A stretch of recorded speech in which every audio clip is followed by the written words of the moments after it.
हरे कृष्णा। हम श्रीमद् भगवद गीता के द्वितीय अध्याय गीता का सार, आज हम इसके 7वें श्लोक को पढ़ रहे हैं। टीका थोड़ी लंबी है, इसीलिए ये इसका पहला दिन है, भाग 1। आप अर्जुन की प्रॉब्लम से परिचित हैं। अर्जुन कंफ्यूज्ड हैं, वो समझ नहीं पा रहे हैं कि वो युद्ध करें या युद्ध ना करें। पिछले श्लोक में उन्होंने कहा कि वो ये भी नहीं जानते कि उनके लिए विजय अच्छी है या पराजय अच्छी है। देखिए, अगर विजय हो भी जाती है तो उनको राज्य सुख प्राप्त होगा, लेकिन गुरुजनों के रक्त से रंजित भोग प्राप्त होंगे, राइट। और उन्होंने ये कहा कि अगर वो जीत भी जाते हैं तो धृतराष्ट्र के पुत्रों को मारकर भले जीवित रहना भी उनके लिए कठिन है, राइट। उस दशा में ये उनकी दूसरी प्रकार की हार होगी। और युद्ध नहीं करते हैं तो उनको भिक्षा मांगकर आजीविका चलानी होगी। अब इस श्लोक में अर्जुन सरेंडर कर रहे हैं कि हे कृष्ण, अब मैं आपकी शरणागति स्वीकार करता हूं, अब मैं आपका शिष्य हूं। आप मुझे बताइए कि मेरे लिए क्या श्रेष्ठकर है। तो ये बहुत महत्वपूर्ण श्लोक है, हम इसकी काफी बार आवृत्ति करेंगे। सो मेरे पीछे बोलेगा पहले आभा जी। कार्पण्य दोषोपहत स्वभाव कार्पण्यदोषोपहत स्वभावः। पृच्छामि त्वां धर्म सम्मूढ़ चेताः पृच्छामि त्वां धर्म सम्मूढचेताः। यत् श्रेयस्यानिश्चितं ब्रूहि तन्मे। यश्रेयस्त्राणि निश्चिन्त ब्रूहि तन्मे। ये वाला दोबारा। यत् श्रेयस्यानिश्चितं ब्रूहि तन्मे। यश्रेयस्त्राणि निश्चितं ब्रूहि तन्मे। बहुत अच्छे। शिष्यस्तेऽहं शाधि मां त्वां प्रपन्नम्। शिष्यस्तेऽहं शाधि मातां प्रपन्नम्। बहुत सुंदर आवाज है, आपने बहुत सुंदर गाया। नाइस। अभी कनक जी आप प्रयास कीजिए। कार्पण्य जी। दोषोपहत स्वभाव कार्पण्यदोषोपहतः स्वभावः। पृच्छामि त्वां धर्म सम्मूढ़ चेताः गच्छामि त्वाधर्मसम्मूढचेताः। यत् श्रेयस्यानिश्चितं ब्रूहि तन्मे। यश्रेयस्यास्य निश्चितं ब्रूमे। हाँ देखो, यत् श्रेय श्यानि निश्चितम, ये एक साथ यश्रेय बोल रहे हैं। यत् जी। श्रेयस्यानिश्चितं ब्रूहि तन्मे। यश्रेयस्वा निश्चितं निश्चित ब्रूहि। निश्चितं ब्रूमे। Nice nice. शिष्यस्तेऽहं शाधि मां त्वां प्रपन्नम्। शिष्यस्तेऽहं शाधि मां त्वत्प्रशम्नम्। शिष्यस्तेऽहं शाधि मां त्वां प्रपन्नम्। शिष्यस्तेऽहं शाधि मां प्रपन्नम। त्वत्प्रपन्नम्। बहुत सुंदर। गरिमा जी, एक बार आप फिर से गाएंगी? बहुत अच्छा गाया था आपने। कार्पण्ये दोषो प्रस्वभावः मां धर्मोऽचेता यच्छेद्रियासया निश्चितं ब्रूहि तन्मे। शिष्यस्तेऽहं साधि मां तां प्रपन्नम्। बहुत सुंदर, बहुत अच्छा लगा। तो आइए इसका भावार्थ पढ़ते हैं। अर्जुन कह रहे हैं, अब मैं अपनी कृपण दुर्बलता के कारण अपना कर्तव्य भूल गया हूं और सारा धैर्य खो चुका हूं। ऐसी अवस्था में मैं आपसे पूछ रहा हूं कि जो मेरे लिए श्रेष्ठकर हो उसे निश्चित रूप से बताएं। अब मैं आपका शिष्य हूं और शरणागत हूं, कृपया मुझे उपदेश दें। बहुत सुंदर श्लोक है। इसमें अर्जुन भगवान की शरणागति स्वीकार करते हैं। इसीलिए अर्जुन के विषाद को अर्जुन विषाद योग कहा गया, राइट। विषाद अर्थात उनका दुख। दुख तो हम सभी को होता है, लेकिन अर्जुन अपने दुख के कारण भगवान की शरणागति स्वीकार करते हैं, इसलिए उनके विषाद को भी अर्जुन विषाद योग कहा जाता है। अब यहाँ आइए इसको श्लोक से समझते हैं। कार्पण्य दोषो वहत स्वभाव। अब मैं क्या हो गया हूँ? कृपणता के दोष से ग्रसित हो गया हूँ। कैसा कृपणता का दोष है? अपने शारीरिक संबंधों के प्रति आसक्ति, और उस आसक्ति के कारण जो मेरा क्षत्रिय धर्म है युद्ध करने का, उसको मैं नहीं कर पा रहा हूँ, राइट। इस दोष से मैं अभी ग्रसित हो गया हूँ। पृच्छामि त्वाम धर्म सम्मूढ़ चेता, इसीलिए मैं आपसे पूछ रहा हूँ, पृच्छामि त्वाम, और मैं धर्म के विषय में सम्मूढ़ हो गया हूँ। मूढ़ मतलब मोहित हो गया हूँ, समझ नहीं पा रहा हूँ। सम्मूढ़ मतलब अच्छे प्रकार से नहीं देख पा रहा हूँ कि क्या धर्म है। नहीं, इधर आइए। वो बिल्कुल नहीं समझ पा रहे कि ये दो ऑप्शंस में से क्या सही है। क्या ये धर्म है कि मुझे इस प्रकार से युद्ध करना होगा अपने गुरुजनों का वध करके, या उनको ना मारूं और मैं भिक्षा मांगकर जीऊं, ये धर्म है मेरे लिए। वो भी धर्म संकट में पड़े हैं। नहीं, जो धर्म के रास्ते पर चल रहा है, धर्म संकट उसी को तो होगा। दुर्योधन को कोई धर्म संकट नहीं है, उसके भी तो परिजन है, उसको कोई धर्म संकट नहीं हो रहा। यत् श्रेयस्यानिश्चितं ब्रूहि तन्मे, भगवान से बोलते हैं कि आप निश्चित होके आप मुझे वो बताएं जो मेरे लिए ज्यादा, जो मेरे लिए श्रेयस्कर है, जो मुझे श्रेय प्रदान करने वाला है। निश्चित रूप से उसको आप मुझे बताइए। क्यों? शिष्यस्ते हम शाधि माम त्वाम प्रपन्नम, क्योंकि अब मैं आपका शिष्य हूं, मैं आपकी शरणागति ग्रहण करता हूं। अब देखिए, अगर भगवान, अब ऐसे सोचे, अगर भगवान कहें, यहाँ पे जो अर्जुन है ना, उनसे पूछते कि अब मैं आपसे पूछता हूँ कि मेरे लिए श्रेष्ठकर जो है मुझे बताएं। लेकिन भगवान कहें, देखो तुम तो पहले ही मैं बता चुका हूँ तुमको कि अगर तुम युद्ध नहीं करोगे तुम्हारे लिए कैसा है, अनार्यजुष्टम अस्वर्गीयम अकीर्तिकरम अर्जुना। मैं तो पहले ही बोल चुका हूँ तुम्हें, और तुम ही मुझे इस प्रकार से खंडित कर रहे थे अपने आर्ग्यूमेंट से, नहीं नहीं गुरुजनों का वध करेंगे, तो हमको क्या है कि उनके उनका वध करने से अच्छा तो भिक्षा मांग कर जीना अच्छा है। तुम ही ने मेरे आर्ग्यूमेंट्स को ऐसे खंडित किया था ना। नहीं, कृष्ण ऐसे बोले तो अर्जुन कह रहे, नहीं नहीं नहीं, अब मैं आपका शिष्य हूँ। तो पहले अर्जुन मित्र की भांति बात कर रहे थे, इसलिए तर्क वितर्क कर रहे थे कृष्ण के साथ। लेकिन अब तर्क वितर्क करने के मूड में नहीं है, अब वो सीरियसली भगवान की शरण ग्रहण करना चाहते हैं। अब वो चाहते हैं कि कृष्ण गुरु के रूप में मुझे उपदेश दें, और हम गुरु से तर्क वितर्क नहीं करते हैं। मित्र से कर सकते हैं कि हाँ आपका ऐसा है, मुझे भी पता है चीज है, तो हम तर्क वितर्क करते हैं मित्र से, लेकिन गुरु से नहीं करते हैं। इसलिए बोल रहे हैं कि अब मैं आपका शिष्य हूं, तो अब मैं व्यर्थ ही आपकी बातों को खंडित नहीं करूंगा। नहीं, ये कहने का भाव है। अभी इसमें बहुत सुंदर बात है, हमें बताया जाता है कि आत्मज्ञान प्राप्त करने की योग्यता क्या होती है। उसके लिए 5 गुण होने चाहिए। तो अर्जुन में ये 5 गुण हैं: शम, दम, उपरति, तितिक्षा और आध्यात्मिक गुरु में श्रद्धा। क्या है, इसको याद कर लीजिए: शम, दम, उपरति, तितिक्षा, आध्यात्मिक गुरु में श्रद्धा।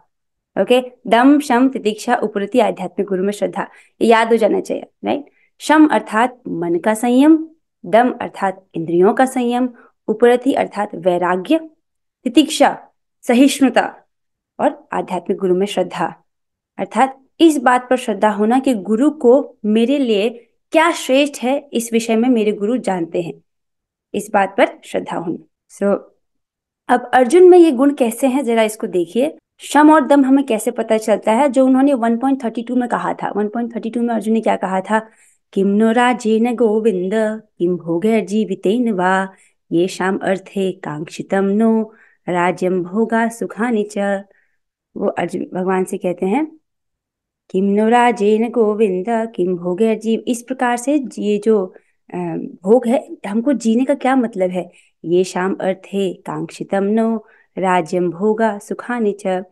तो वो कहते कि इस प्रकार से जो राज्य भोग है, हमको क्या सुख मिलेगा? धृतराष्ट्र के पुत्रों को मारकर हमें क्या सुख मिलेगा?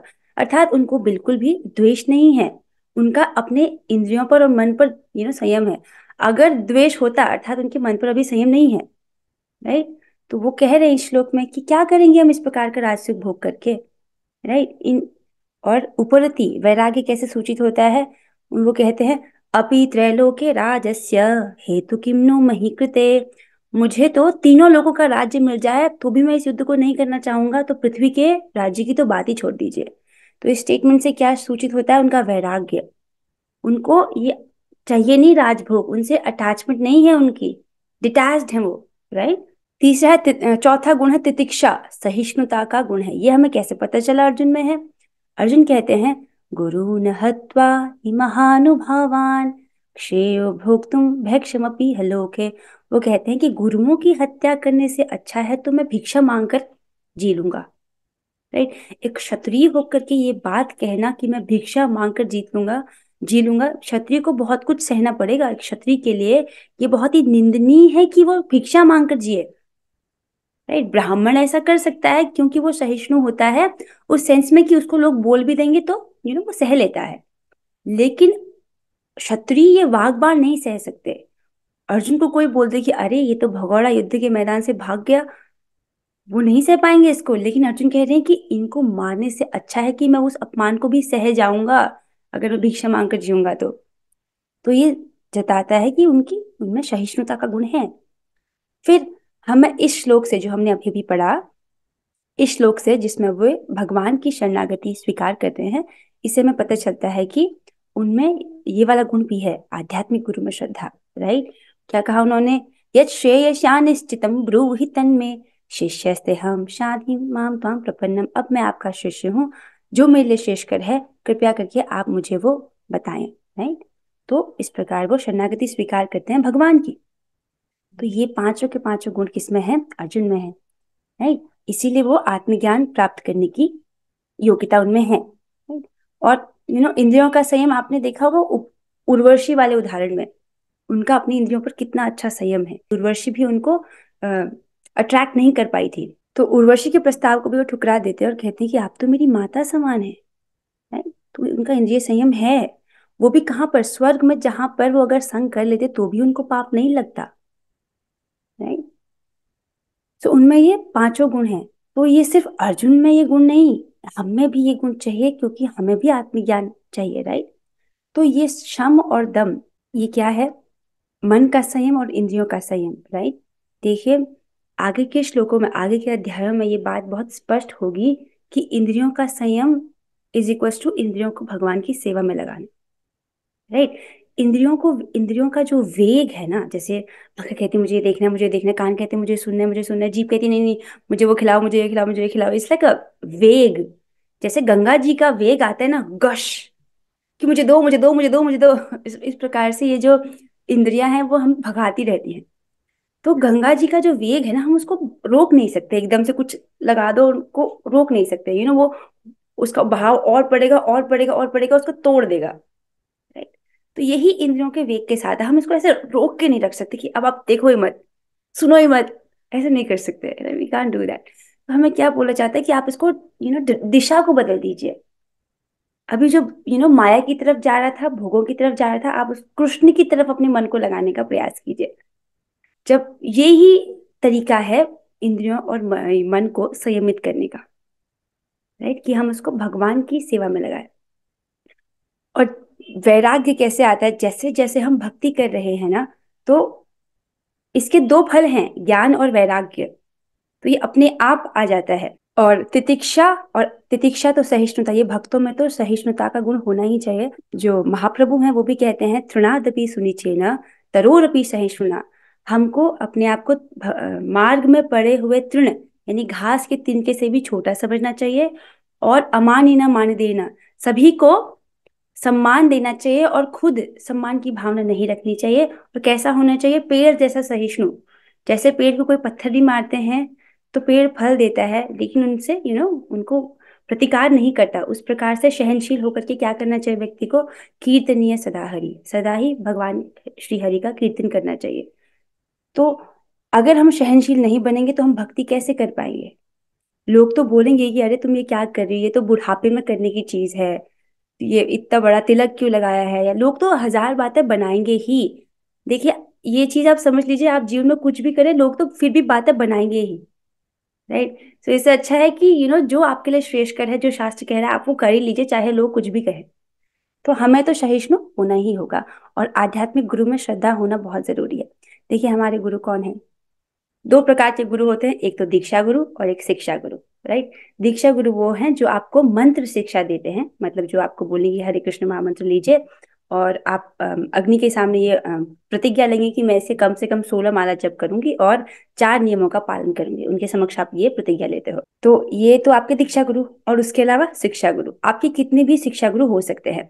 तो परंपरा में जितने भी वैष्णवाचार्य होते हैं वो सभी हमारे शिक्षा गुरु हैं। राइट। देखिए, सिर्फ दीक्षा लेने से नहीं होता है, हमको परंपरा में जो शिक्षा है उसको स्वीकार करना बहुत जरूरी है। तो प्रभुपाद जी हमारे शिक्षा गुरु हैं, मानते हैं इस बात को? देखिए, जब हम श्रीमद् भगवत गीता पढ़ते हैं, इसके 18वें अध्याय में भगवान कहते हैं कि जो मेरे इस दिव्य ज्ञान को भक्तों तक पहुंचाता है, मेरे भक्तों को देता है, उससे ज्यादा प्रिय सेवक ना तो कोई मुझे था ना कोई होगा। भगवान से घोषित करते हैं, राइट। अब जो प्रभुपाद जी हैं, उन्होंने भगवान के दिव्य ज्ञान को पूरे विश्व में विस्तारित किया कि नहीं किया? किया, राइट। क्या वो भगवान के सबसे प्रिय सेवक हुए कि नहीं हुए? हुए। तो जब अगर प्रभुपाद जी कुछ कह रहे हैं, तो अब ये भगवान की जिम्मेदारी है कि वो उसे कैसे पूर्ण करे, राइट। तो भगवान के प्रिय सेवक हैं और शुद्ध भक्त हैं, तो उनके जो शब्द है वो भी सत्य संकल्प हैं। जैसे भगवान सत्य संकल्प हैं, उसी प्रकार उनके शुद्ध भक्त भी सत्य संकल्प होते हैं, अर्थात अगर उन्होंने संकल्प कर लिया तब वो होकर ही रहेगा, राइट। सो अब इसी के साथ आगे बढ़ते हैं। तो ये 5 गुण हैं, आपसे याद कर लीजिए। शम, दम, उपरति, तितिक्षा और आध्यात्मिक गुरु में श्रद्धा, ये 5 योग्यताएं होती हैं आत्मज्ञान प्राप्त करने की। सो टीका लंबी है, हम थोड़ा ही पढ़ पाएंगे। यह प्राकृतिक नियम है कि भौतिक कार्यकलाप की प्रणाली ही हर प्रकार के लिए चिंता का कारण है। पग पग पर उलझने मिलती हैं, अतः प्रामाणिक गुरु के पास जाना आवश्यक है, जो जीवन के उद्देश्य को पूरा करने के लिए समुचित पथ निर्देश दे सके। देखिए, भौतिक जगत में पग पग पर बहुत परेशानी आती है, इसको मुझे एक्सप्लेन करने की जरूरत नहीं है, आप इसे जानते हैं, राइट। बहुत प्रॉब्लम्स आती है, इसीलिए क्या करना चाहिए हमको? एक प्रामाणिक गुरु के पास जाना बहुत जरूरी है, ताकि हम अपने जीवन के उद्देश्य को समझ सकें, उसको पूरा कर सके, और ताकि वो गुरु हमको सही पथ दिशा दिखा सके। समग्र वैदिक ग्रंथ हमें यह उपदेश देते हैं, क्या उपदेश देते हैं? कि जीवन की अनचाही उलझनों से मुक्त होने के लिए प्रामाणिक गुरु के पास जाना चाहिए, राइट। इसमें बहुत इंपॉर्टेंट है कि हमको प्रामाणिक गुरु के पास जाना चाहिए, किसी भी ऐसे व्यक्ति के पास नहीं जिसकी दाढ़ी लंबी है और वो बहुत अच्छे से बोलना जानता है, उसके पास नहीं। प्रामाणिक गुरु के साथ, जो जो परंपरा में जो जिसको ज्ञान प्राप्त है, उनके पास जाना चाहिए, जो भगवान के शुद्ध भक्त हैं। क्योंकि देखिए, भगवान का दिव्य ज्ञान केवल भगवान के शुद्ध भक्त ही, जो भगवान के भक्त हैं, वही समझ सकते हैं। ये ऐसा नहीं कि जिन्होंने पीएचडी कर ली है वो समझ पाएंगे ना, जो भगवान के भक्त हैं वही इसे समझते हैं। ये उलझने उस दावाग्नि के समान है जो किसी के द्वारा लगाए बिना भभक उठती हैं। तो जो संसार में हम प्रॉब्लम्स फेस कर रहे हैं, उनको बोला गया वो दावाग्नि जैसी हैं। दावाग्नि मतलब जैसे जंगल में आग लग जाती है ना, उसको हम बाल्टी से नहीं बुझा सकते हैं, अपने प्रयासों से नहीं बुझ सकता है। वो कैसे बुझती है? वो अगर बारिश हो तो वो बुझती है, राइट। तो वो कौन करता है? गुरु, राइट। एक्सटर्नली हमको हेल्प चाहिए, हम अपनी हेल्प से जंगल की आग को नहीं बुझा सकते, राइट, हमको चाहिए। तो उसके समान है, और बिना किसी के भभकाए भी वो भभक उठती है, राइट। इसी प्रकार विश्व की स्थिति ऐसी है कि बिना चाहे जीवन की उलझनें स्वतः उत्पन्न हो जाती हैं। इसको समझाने की जरूरत नहीं कि हम चाहते नहीं है उलझने, फिर भी उलझने आ जाती हैं। कोई नहीं चाहता है कि आग लगे, किंतु फिर भी वह लगती है, और हम अत्यधिक व्याकुल हो उठते हैं। अतः वैदिक वांग्मय उपदेश देता है कि जीवन की उलझनों को समझने तथा समाधान करने के लिए हमें परंपरागत गुरु के पास जाना चाहिए, राइट। सारे ये जो शास्त्रों का हमें क्या उपदेश है कि पहले तो हमको जीवन की उलझनें हम समझे, और फिर उनका समाधान करने के लिए हमको गुरु की शरण में जाना चाहिए। जिस व्यक्ति का प्रामाणिक गुरु होता है वह सब कुछ जानता है, जिसके पास गुरु है वो सब कुछ जानता है, जिसके पास गुरु नहीं है वो नहीं जानता है। अतः मनुष्य को भौतिक उलझनों में न रहकर गुरु के पास जाना चाहिए, यही इस श्लोक का तात्पर्य है, right? और देखिए, गुरु हमेशा अपने शब्दों के माध्यम से हमारे साथ रहते हैं। तो प्रभुपाद जी अपने ग्रंथों के माध्यम से हमारे साथ हैं। अगर वो हमारे साथ में भी होते तो भी वो यही कहते कि तुमने 16 माला जब किया क्या, राइट, तभी वो यही कहते। तो इसलिए जो जो ग्रंथ के माध्यम से भी गुरु हमारे साथ में ही है, हमें उनके इंस्ट्रक्शंस को फॉलो करना चाहिए। थोड़ा सा और पढ़ लेते हैं। आखिर भौतिक उलझनों में कौन सा व्यक्ति पड़ता है? वह जो जीवन की समस्याओं को नहीं समझता। कौन सा व्यक्ति भौतिक उलझनों में पड़ता है? जो जीवन की समस्याओं को नहीं समझता है। तो बृहदारण्यक उपनिषद में व्याकुल मनुष्य का वर्णन कुछ इस प्रकार हुआ है। तो यहाँ पर ये उपनिषद का एक श्लोक है जिसका अर्थ है कि कृपण वह है जो मानव जीवन की समस्याओं को हल नहीं करता और आत्म साक्षात्कार के विज्ञान को समझे बिना कुकर सुकर की भांति संसार को त्याग कर चला जाता है। This is so important. कृपण किस व्यक्ति को बोला? यहाँ पर अर्जुन कह रहे हैं ना, कार्पण्य दोषो वहत स्वभाव। इस वक्त मैं कृपणता के दोष से ग्रसित हो गया हूँ। तो अभी प्रभुपाद जी आपको समझा रहे हैं कि कृपण किसको बोला गया है। तो उपनिषद में बताया गया है कि कृपण वो मनुष्य है जो जीवन की समस्याओं को हल नहीं करता, राइट, आत्म साक्षात्कार के विज्ञान को भी नहीं समझता, और इसको समझे बिना कुकर सुकर, एक सुअर के भांति, कुकर सुकर की भांति संसार को त्याग कर चला जाता है। ऐसा व्यक्ति क्या है? कृपण है, राइट। तो अभी थोड़ा सा देखो, संसार में कितने लोग हैं जो सच में आत्म साक्षात्कार के विज्ञान को समझने का प्रयास कर रहे हैं, राइट। तो जो नहीं कर रहे हैं तो वो ऐसे ही जी रहे हैं। आप भगवत गीता को सुनने की इच्छा रखते हैं, ये दिखाता है कि आपकी चेतना बहुत उच्च है।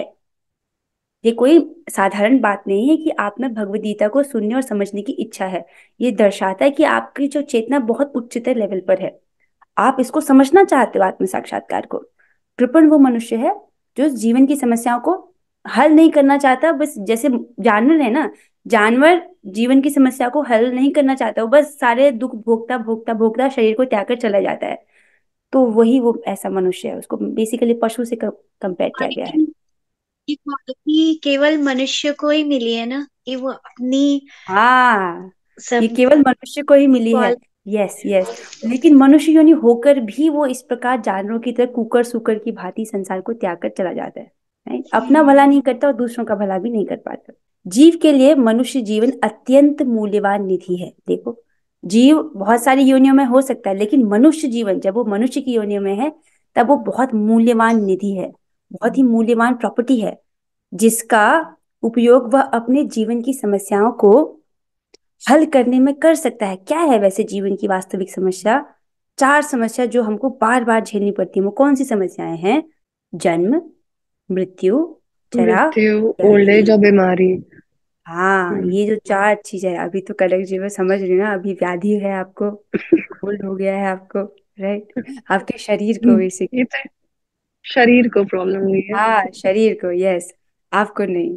सो ये जो 4 जो जीवन की समस्याएं जो हमको बार बार देखनी पड़ रही हैं, इनका हल कर सकता है वो कब? मनुष्य योनि में। अतः जो इस अवसर का लाभ नहीं उठाता वह कृपण है। ब्राह्मण इसके विपरीत होता है जो इस शरीर का उपयोग जीवन की समस्त समस्याओं को हल करने में लगाता है, राइट। तो वो क्या करता है, उसके पास भी शरीर है, लेकिन वो अपनी जो ये 4 प्रॉब्लम्स हैं, यही सारी एक्चुअल प्रॉब्लम्स है, इनको हल करने में लगाता है, राइट। अब यहाँ पर ब्राह्मण वो नहीं बोला गया जो सिर्फ ब्राह्मण के परिवार में जन्म लेता है।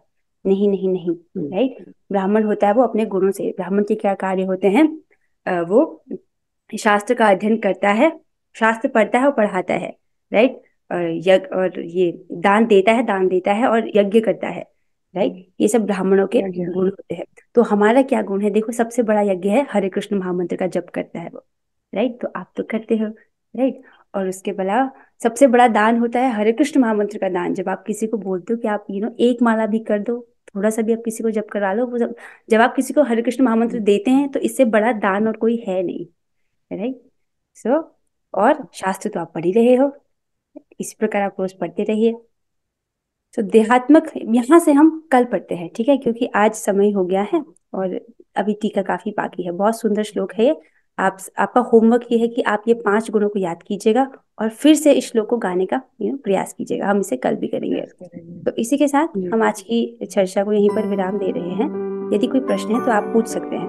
नहीं, ठीक है, हम लोग 3 बार हरे कृष्ण महामंत्र करेंगे साथ में। Let's do it together. Hare Krishna Krishna Krishna Krishna Krishna Hare Ram Ram Ram Hare Krishna Krishna Krishna Hare Hare, Hare Ram Ram Ram Hare Hare, Hare Krishna Krishna Krishna Hare Hare, Hare Ram Ram Ram Hare Hare. Shrimad Bhagavad Gita की जय। श्रील प्रभुपाद की जय जय। और ग्लोरीज जय टू श्री जय गौरांगा। हरे कृष्णा।